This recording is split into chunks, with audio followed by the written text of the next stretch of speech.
Hi mga idol, good morning, good morning, good morning, good morning, good morning, good morning, good morning, good morning, good morning, good morning, good morning, good morning, good morning, good morning, good morning, good morning, universe, good morning sa napakagandang ayun, haring araw. Thank you so much sa pinagkaloob mo sa amin.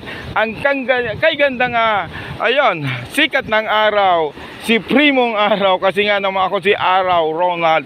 Ayun guys, pansinin natin, dito na naman ako.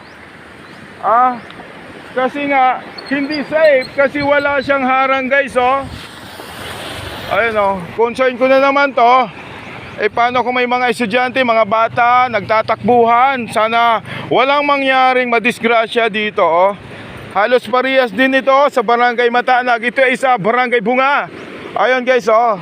Paano kung mahulog ka sa malalim na tulay na to, walang harang itong bridge na to. Ayun, bali concern ko naman guys. Ayun, kung sino man nakaluklok, sino ang in charge dito sa project na to. Ayun, malapit na ang eleksyon ngayong May.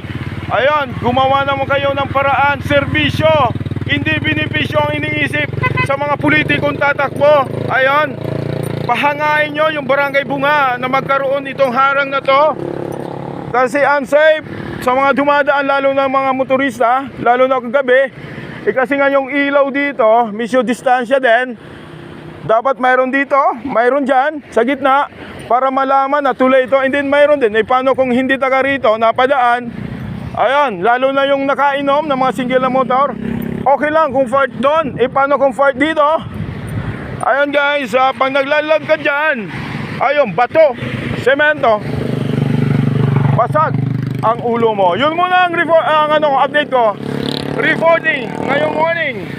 Ang oras natin is eksakto alas 7. Good morning Bigulandia.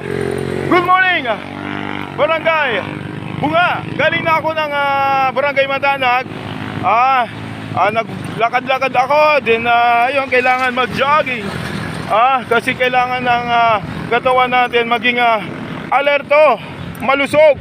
Ingatan natin ang ating katawan. Kasi isa lang to, hiram natin sa Diyos, kaya dapat alagaan. So God be the glory. God is good all the time. Mabuhay Bigulandia. Mabuhay Legazpi.